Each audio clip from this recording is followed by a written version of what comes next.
New Warcry Rules for Bladeborn warband models, 6 new missions for boarding actions, which include time travel, loads of lore wrap-up plus some new stuff, and a bunch of model galleries in this month's issue of White Dwarf, $4.99.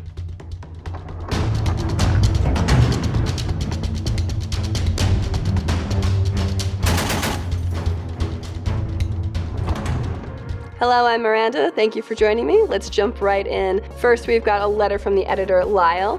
Hi, Lyle. He talks about sportsmanship, basically playing with grace. So if you've played war games for any length of time, you have definitely, most likely, faced opponents who have all had different feelings about winning or losing, and some people handle it better than others. I think for some people it's a bit of a learning curve. It takes a little while to learn about losing gracefully, but also winning gracefully. And so it really is about bringing the right attitude to these games.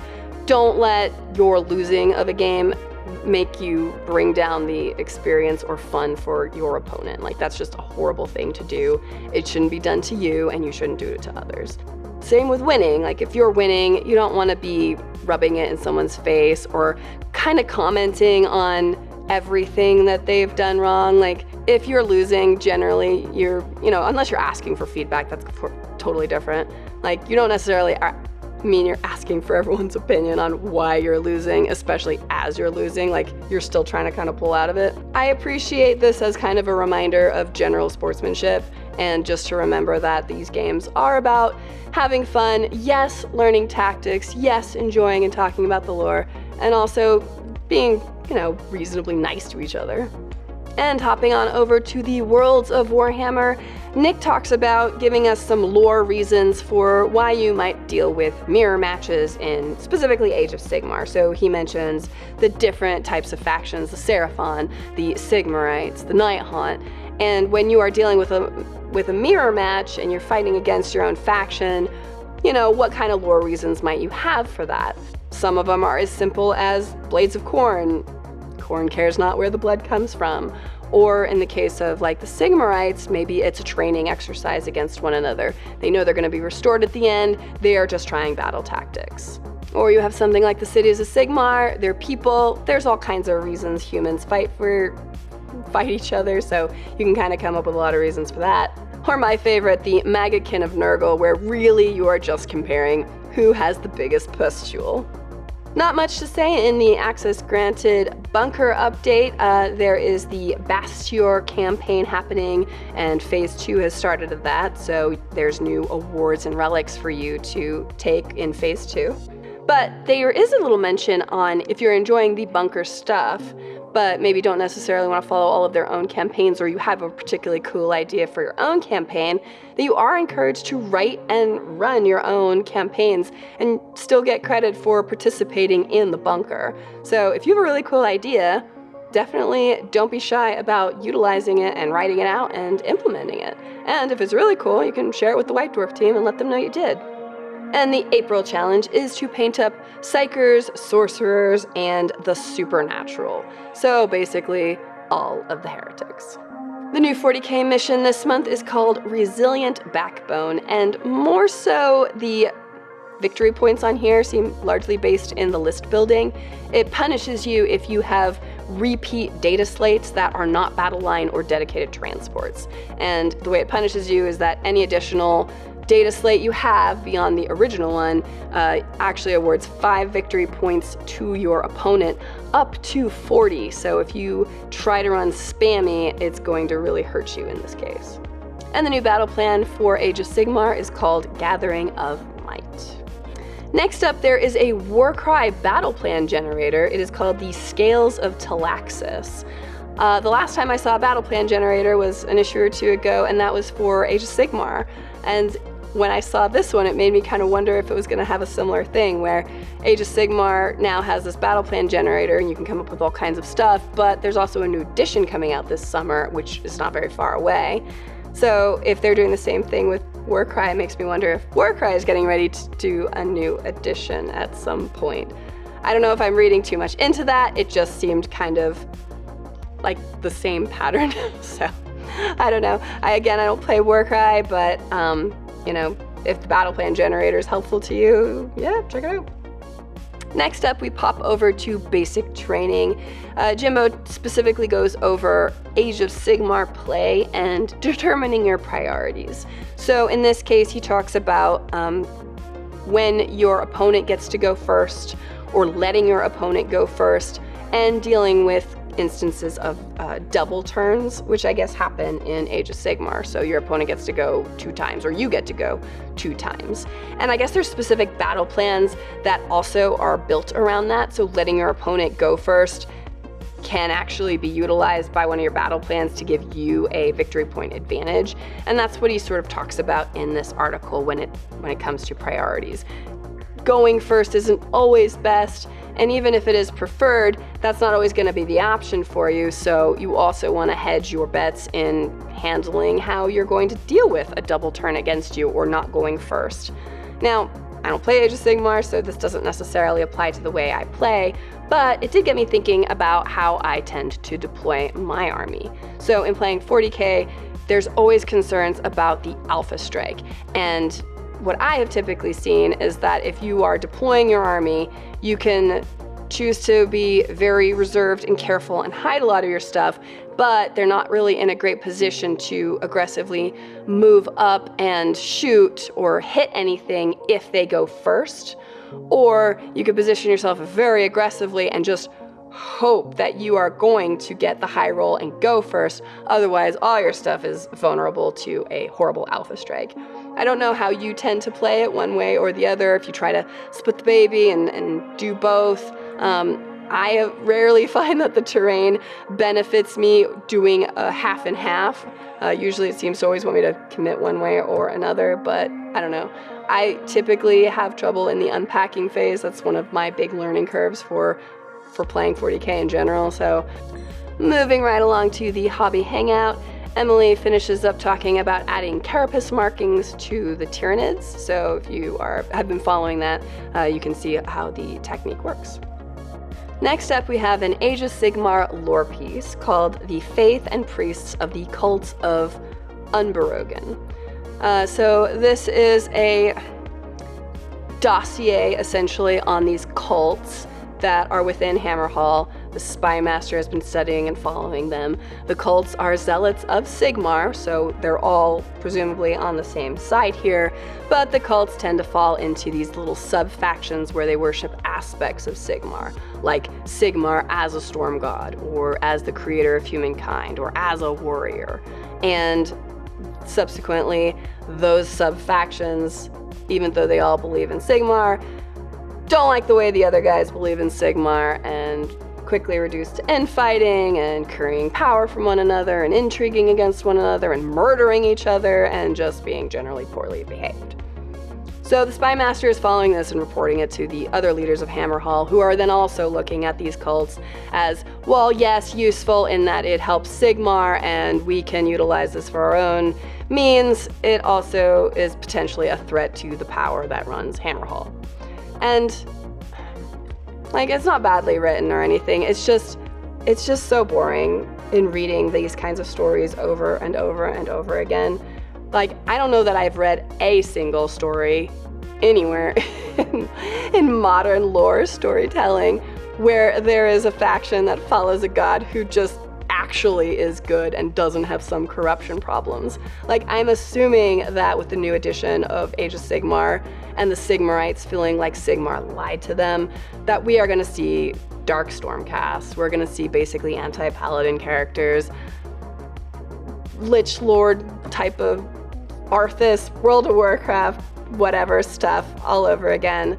And I'm just so bored of it. Like, I get it that, yes, there's going to be sub-factions and groups that do look at their followers from a power-hungry method, but at the same time, like, we are talking about a lore in which Sigmar is pretty much undisputed, right? Like, nobody thinks Sigmar doesn't exist, and, like, there's demonstrations of Sigmar's power pretty regularly. So it just seems bizarre to me that 0 people in this world take him seriously.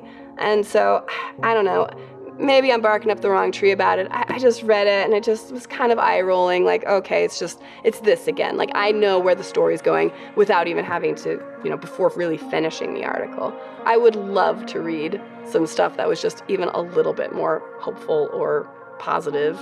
It would just be nice to read a story once in a while that followed characters who were actually heroic and not just doing something for some conniving reason. That would be nice to have in my fantasy once in a while. And man, if you have any suggestions for stories on that, I would love to read it, because I feel like I read this story 1,000 times over. I think it is so overdone. So, all right. Rant over and calm down. I just saw this and was like, I just can't. There sure are no heroes. Anyway. All right, next up we've got another Age of Sigmar story. This one's a little calmer. It's called The Rattle of the Pipes, and it follows basically a poor sewer worker who has to go down into the underbelly of Hammerhall to deal with some backed up sewer pipes. And when he finds the problem, he finds that these pipes have been clogged up with flesh. And it's disgusting and gross, but, I will say that the article does end on a laugh.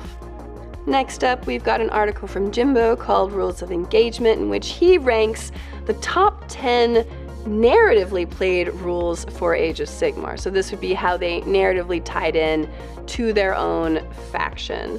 Now, I feel like I've already talked a lot about Age of Sigmar at this point, so I won't go into it, but he has some cool rules that he talks about that, again, specifically apply to those different factions and why they work so perfectly.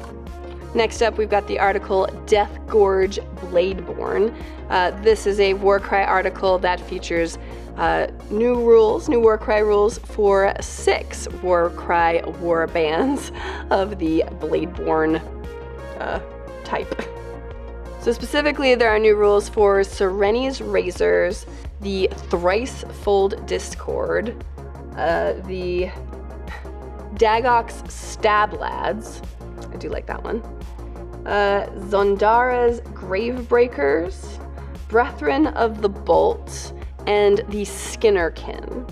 So if you are into playing any of those, some new rules in here just for you. All right, time to get into some 40k stuff.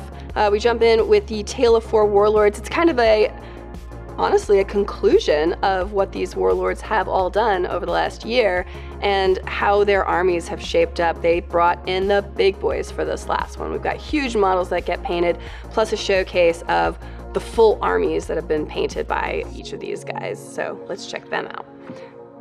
Rue with the Death Guard painted up Mortarion this time around, and he looks disgustingly wonderful, of course. Great work on the rust and the growths and just everything looking super decayed. His full army is actually very impressive. He was very consistent with just sticking with Death Guard throughout this whole campaign, so it's a very cohesive army, all beautifully done and, disgusting. You love to hate him. Next up, James, representing the World Eaters, painted up Angron, Mr. Angry himself. And I specifically love what he did with the face of Angron, the piping and tentacles or wiring, I guess, that comes out of Angron's head. This is all lit up as if angry like he is, and the glow effects, of course, are just fantastic. For his whole army, he also stuck with the World Eaters, and so he also has a huge cohesive army, really lovely flame effects on all of the vehicle units, cool glowing stuff, and just a lot of cool stuff in here. Joe with the Tyranids painted up a Norn Emissary, and also beautifully done, good bone chitin look. It was from High Fleet Kraken was the color scheme he went with for that. And then for his units, he's painted up multiple different armies in his time as a warlord, so you get to see all of his progress over time, and it looks good. And lastly, we've got Andy with the Astra Militarum. He painted up tanks and then more tanks still. He painted up a Baneblade. He painted up a Storm Sword. He painted up a Rogel Dorn. He painted up 3 more Leman Russes, and his army is looking fantastic. We can ignore the little segment of Tyranids we've got there. We'll just assume they're already dead. But the tank division he's got here, the mortars, the infantry, the walkers, they all look great. Wonderful, wonderful work, Andy. All right, next up we've got another lore piece for 40K. This is a focus on the Necrons, and specifically Necron Crypteks. So a Cryptek is basically a techno-sorcerer within the Necron Dynasties, and they basically are really high-level advisors, viziers, whatever, to the court. So the dynasties all have the court, which are nobles, and the Crypteks are subservient to those nobles. But because the Crypteks have such important knowledge and specialties, they're actually able to leverage that to do to have a lot of power for themselves, and are heavily relied upon. And there's a few different specialties in which Crypteks may go into. So one of the common and very important specialties a Cryptek might have is technomancy, and that is their incredible understanding of engineering and their ability to fix Necron technology or improve or even invent things potentially in order to help their given dynasty get the edge on the galaxy's many threats, or what they perceive as their threats, which seem to mostly be each other. But, that's what happens when you have crazed robots. And technomancy does seem to be a particularly important skill to have, a good engineer understanding how your technology works as you fly through space is probably pretty important. Now, another one that's also quite important, but a little bit less respected within the courts, are plasmancers, and they are basically the weapons development side of technomancy. So instead of building ships and engineering, they are building different kinds of weapons of destruction and, ways of reigning chaos. So they are important, but maybe for a little bit of a more specific niche reason. Then you've got chronomancers. So of course they mess with time itself, and this honestly feels a little bit overpowered to me. This is pretty crazy. They can these Crypteks are able to come up with technologies that are able to manipulate time within a specific space, so they can boost their own ally units, right? Maybe helping you with getting across the board faster or whatever, right? They can boost your speed potentially, or give you an advantage of time somehow. Or they can use that against an enemy to prevent them from being able to strike a decisive blow or freeze them in time, or knock someone out of warp space while they're flying through space. So chronomancy seems like it has an incredibly powerful application, and yes, that is foreshadowing. And lastly, we've got psychomancers. So psychomancers are Crypteks that specialize in the study of fear, specifically what makes their enemies scared. And they really focus it on mortals, and so basically Necrons fighting anything other than Necrons are where psychomancers are going to be valuable for striking fear in their enemy and breaking them and triggering battle tests or battle shock tests, what have you. They seem pretty specialized when you think of everything Necrons are dealing with. To me, out of all this, it seems like being a chronomancer is by far the most powerful thing in here, but I don't know, y'all have your specialties, right? Next up, we have a new lore story here in 40K called Tempus Purgatus. So this is part 1. It is an AdMech story. You follow Magos Technicus Tathok Sean, who in her own ship has been knocked out of warp space and is being invaded and attacked by Necrons. So her and her party, her retinue, are trying to get to a part of the ship that houses this special device that is very vaguely written but super important, and she's trying to reach that before the Necrons successfully kill everybody on the ship. And this is only part 1, so it doesn't get that far, but clearly chronomancy is involved in this. As I mentioned before, that seems to be the thing that can knock you out of warp space because it is so incredibly powerful. Holy cow, who wouldn't want to be a chronomancer? So yes, in the Omnisci's name, we'll see what happens next issue. But the article does springboard us over into Temporal Anomalies, which are going to be the new missions for boarding actions that allow for temporal shifts and basically just time shenanigans. And, you know, that can backfire on you. Maybe you'll explode. I don't know. But I'm sure it'll add some variety to your boarding actions games to go playing with time. Next up, we've got a faction focus. The focus is Necrons, specifically the Necron Dynasties. And it gives you a good listing here of the different dynasties that currently exist, but there's nothing stopping you from making one of your own. You can just follow sort of their suggestions on, you know, how you would develop the background or how you would come up with the name. Here at the Wargamer Girls studio, we are building up a Nihilak dynasty for the Necrons, specifically on the account of it being very New Mexico, turquoise, deserty kind of features, which just, you know, look aesthetically nice. Next up, this article is a little bit of article, but mostly a gallery of Martin Waller, who is a winner of a Golden Demon. I'm sorry, take that back. Winner of 11 Golden Demons and a Slayer Sword, who's talking about what brought him to 40K, what brought him to playing games, and just being the super chill, nice guy who has these insanely beautifully painted armies. He really got attracted to Astra Militarum after reading, what was it, White Dwarf issue 175. Let me know in the comments if any of you guys have that issue. And specifically being attracted to the Dark Angels, and then from there, like the Space Marines generally. And then he has been developing his Deathwatch army, which of course is all very beautifully painted. He started playing in tournaments, so he enjoys playing the game in addition to being an amazing painter. So, very good job, Martin Waller. Hats off to you. And thanks for fighting for the side of the Imperium. Next up, we have a Necromunda article, which actually finishes and concludes the Cinderak burning campaign that was last talked about in issue 495. So it's been a little bit before we got here, but now they're actually concluding the Necromunda battle. And it comes down to like a street fight and who's taking over the place and which matriarchy is going to get knocked out and all of that. So, you know, yes, it's actually all concluded in here.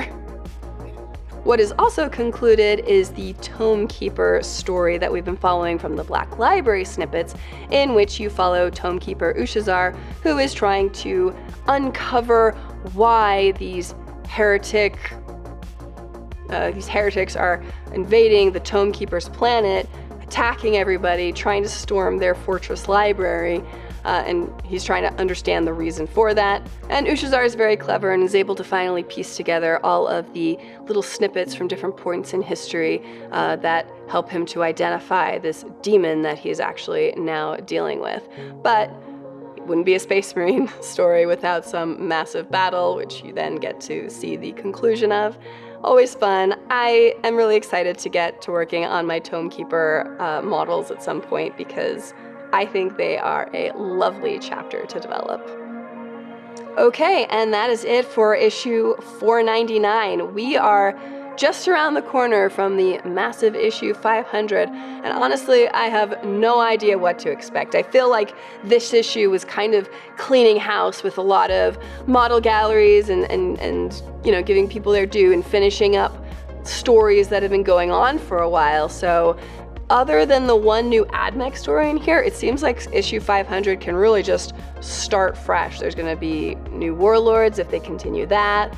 The Bunker, I feel, is going to do some major stuff, but I don't know what. If you have some wild speculation you want to throw in the chat, I would love to read it because we're pretty close now. I did see that there is the cover, I think, for issue 500 is Grombrindle, the original White Dwarf, from a beautifully painted actual painting way back when.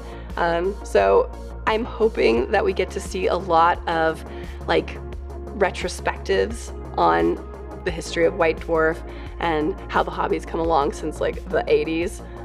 That's kind of the retrospective I'm expecting and hoping for, but who knows? It could be anybody's game at this point. But if you've enjoyed this, definitely please like this video, subscribe if you haven't, and we will see you in the next White Dwarf review. Bye.